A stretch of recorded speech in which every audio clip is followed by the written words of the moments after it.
तो यार सनम को जोहार गे यार मिट्टी नवा वीडियो रे। तो कल का मेना पिया आशा दिन जे नापाय गे मेना पिया।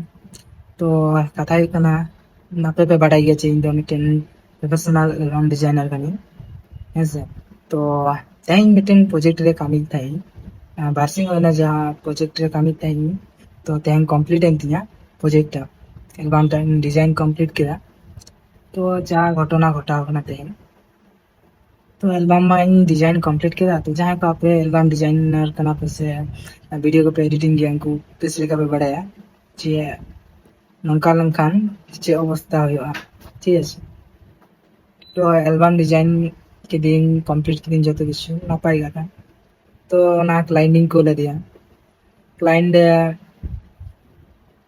कुसिया दें ठीक है। तारपरे कारेक्शन को तान गया ओना स्वाभाविक कना जे प्रत्येक एल्बम रे किछु ना किछु कारेक्शन से वीडियो रे कारेक्शन को तान गया है से।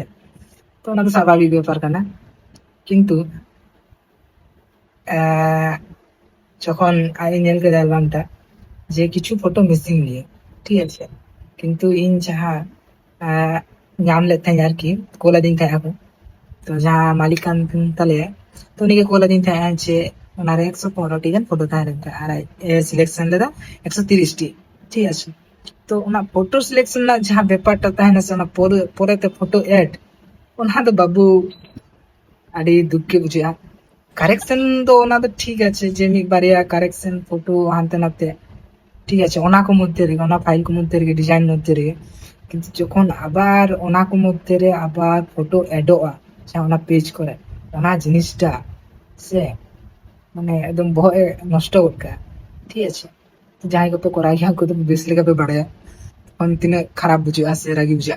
তো পরেতে যখন উনি ক্লায়েন্ট এ কোলা নিয়ে আসে নিনে গান ফটো আরো বাদ পরেতে ভেজা লেতে हैं ना ঠিক আছে। যখন আমি মিটেন ডিজাইন এম ভাবি দেছে যে নয়া ডিজাইন তিন যাদ নয়া নিনে কিছু চালাত ঠিক আছে। তো যাহাই ম্যানুয়াল যাহাই মানে অটো তে पे করা আছে ঠিক আছে उनको लगी तो ठीक है। কিন্তু যাহাই ম্যানুয়াল তে पे করা মিটেন पेज पे डिजाइन फोटो नेल करते फोटो जो सिलेक्शन बाछाव कापे उनको पे बुझो दाड़े आज तीन टा कष्ट गया बनाओ ठीक है। प्रत्येकटी वार्ड प्रत्येकटी फोटो मैचिंग जहाँ रे मैचिंग आसे उनका ही घटना घटा लेन था जे आरिन लिया देखा पे कना जे करेक्शन ओने को ताहे लेन था नवा दा आबा पर तो फोटो ने कना खोल देगा मैंने सारी की अवस्था खराब। तो दया नहीं लिया जहाँ गे तो फोटो যেমন লাহাতে পুরো একদম অল টোটাল ফটো पे ক্ষয় যাবে চিদা সে মানে পরেতে যাহা ফটো হেড না সব ফটো এড না ব্যাপার তাই না তখন আলাদা পেজ রে খাম ঠিক है। কিন্তু ওনা যাহা ওনা को মধ্যে রেছে আমরা কাটি কষ্ট গিয়া সে আটি দিক্কত ঝামেলা হয় আমি ডিজাইন করা তো কাছে ওনা তারে কামি মানে আবার ফটো বাই ম্যাচ तो kata तो नवा के ताइलन था। तो आसाई दिन इन तो फॉलोइन गया से nya वीडियो को पे नेल गया मौज पे बुझो गया आज दिन साथे नंका का जोड़ा सनाक किया काले खान दो फॉलोइन पे सब्सक्राइब पे और नंका के ताइले आन नवा वीडियो रे। तो माइन खान जोहार गे।